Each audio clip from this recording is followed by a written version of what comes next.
Marc Picavez, vous avez réalisé un moyen métrage de 26 minutes qui s'appelle Minéral et que vous avez tourné dans le Maine-et-Loire.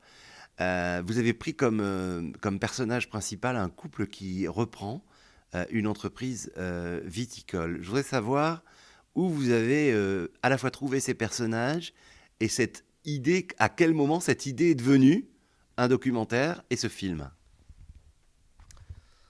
Alors, c'est une histoire un peu spéciale parce que à la base, c'était une fiction. J'ai écrit un scénario pour lequel je cherchais un domaine où tourner. C'était l'histoire d'une transmission d'un domaine d'un père à un fils. Et puis, en visitant différents vignobles, j'ai rencontré Jo Piton, donc à Saint-Lambert-du-Lattais, dans le Maine-et-Loire, dans la vallée du Layon.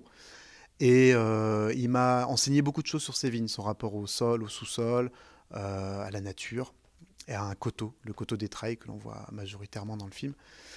Et donc à son contact, j'ai réécrit le scénario. Et puis bon, il s'est passé du temps. En l'occurrence, je suis parti tourner Seize My Country, qui comme on le disait, bon, ça a pris un peu de temps.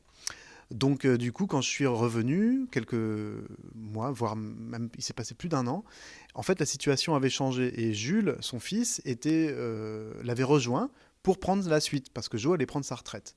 Alors du coup, l'idée de la fiction tombait un peu, puisque finalement, l'histoire que j'avais écrite était en train de se jouer, un peu différemment, mais en tout cas, les éléments principaux de l'histoire étaient en place pour de vrai dans le réel.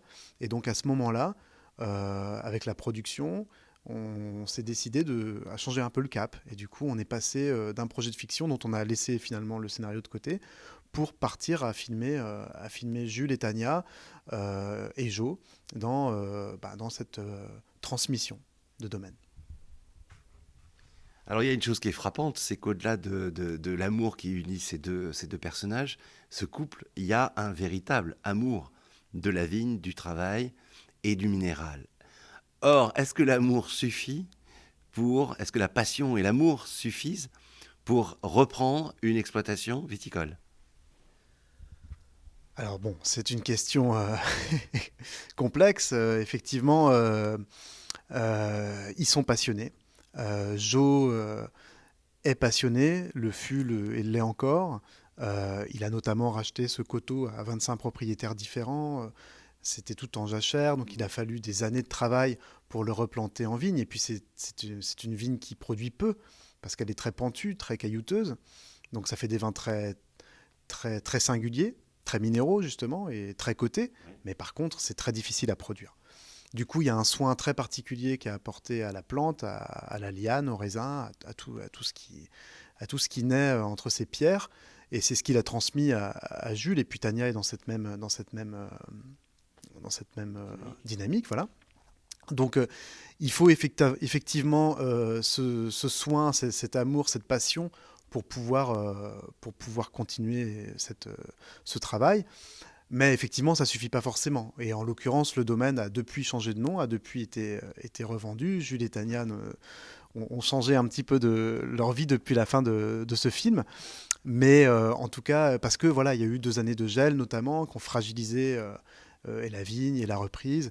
Et tout ça pour dire aussi que c'est vraiment complexe de travailler la vigne. C'est un travail toute l'année, il y a très peu de pauses.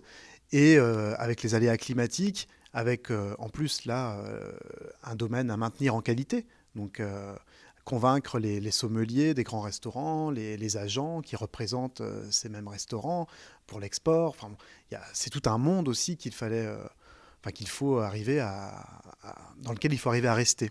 Et il y a toute une image aussi d'un domaine. Enfin, c'est beaucoup plus que faire pousser des raisins, quoi.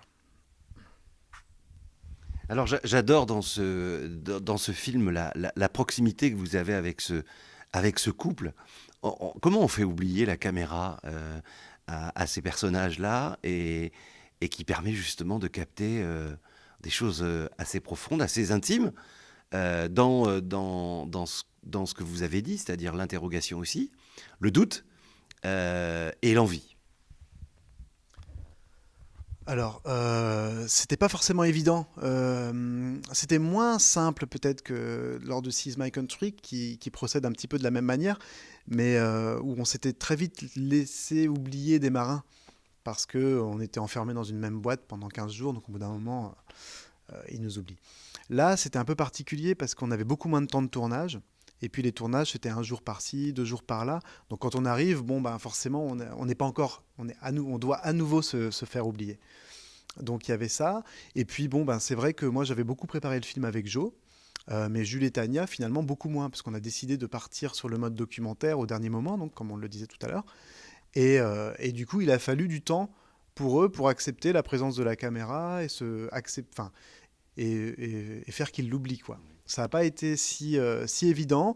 On a dû commencer à tourner lors d'un automne, et je pense que c'est à partir de l'hiver, du début du printemps, qu'on a vraiment pu accéder à ces scènes-là. Donc après, au montage, bah, j'ai choisi justement les moments où on était dans cette atmosphère-là, où la caméra était oubliée, où on pouvait accéder à cette forme d'intimité.